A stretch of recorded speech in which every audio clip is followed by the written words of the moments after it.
If you use Instagram, you need to listen up. A huge data breach just happened, and it's turned your online profile into something that could put your physical safety on the line. Okay, so let's get right into it. All the details we're about to break down for you come straight from the security researchers and reporting over at securityaffairs.com. So let's just start with the sheer scale of this problem, 17.5 million. That's how many Instagram users just had their personal data thrown out into the open. So what exactly went down here? Well, a major security incident has exposed the private info of millions of Instagram users. You might have even seen password reset alerts flying around. This isn't just a rumor, it's a very real event with some serious consequences. And what exactly got out?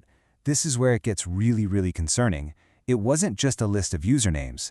The hackers got a dangerous mix of your information. Your username, your phone number, your email, and, this is the big one, your physical home address. And that brings us to the most important point of this whole thing. This breach is different. This isn't just about getting a few extra spam emails or someone hijacking your account to post weird stuff. The danger here has literally jumped from your screen into the real world. And here's how it's being spread. All of that stolen data is being bundled up and sold on cybercrime forums as something called a doxing kit. Now, what is that?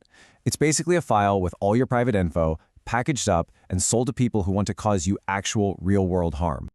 So let's just be crystal clear. This is the critical threat. For 17.5 million people, the person they are on Instagram is now directly tied to the place where they sleep at night. That connection is, without a doubt, the most dangerous part of this whole incident. And hey, you don't have to take my word for it. Security experts have put it perfectly.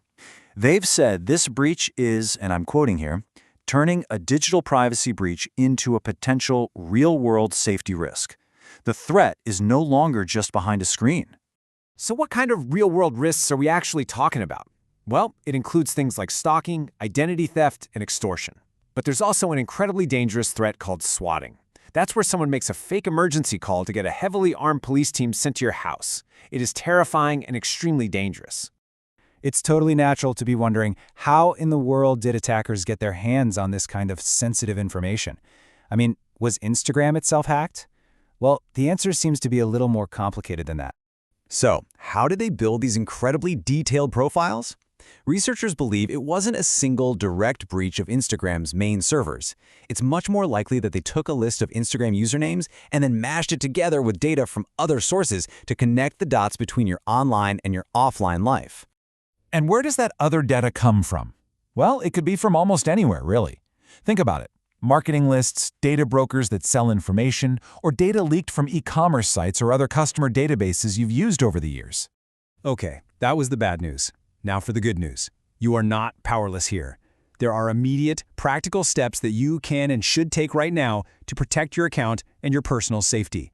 First things first, and this is absolutely critical. Be on the lookout for follow-up attacks. You're probably going to get emails asking you to reset your password. Do not click the links in those emails. If you want to change your password, open the app or go to the official Instagram website yourself. And Instagram actually has a pretty neat tool to help you with this. If you go into your settings, you can find a log of all the official emails that Instagram has sent you.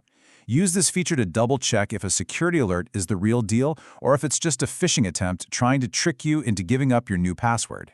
And finally, here are 3 last but absolutely crucial steps. 1.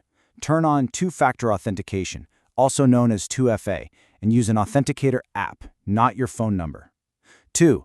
While SMS 2FA is better than nothing, it's way less secure, so try to avoid it. And 3. Go into your settings and look at your third-party app permissions. If you see any apps in there you don't recognize or just don't use anymore, revoke their access immediately. You know, this whole situation really leaves us with a much bigger question to chew on. In a world where we're constantly sharing, is our digital life ever truly private? Breaches like this just prove that the line between our online world and our physical world is getting blurrier every single day. Look, if this explainer was helpful, if it gave you some clarity on the risks and what to do, giving us a like and subscribing to the channel is a huge help and lets us keep making more. Stay safe out there, and thanks for watching.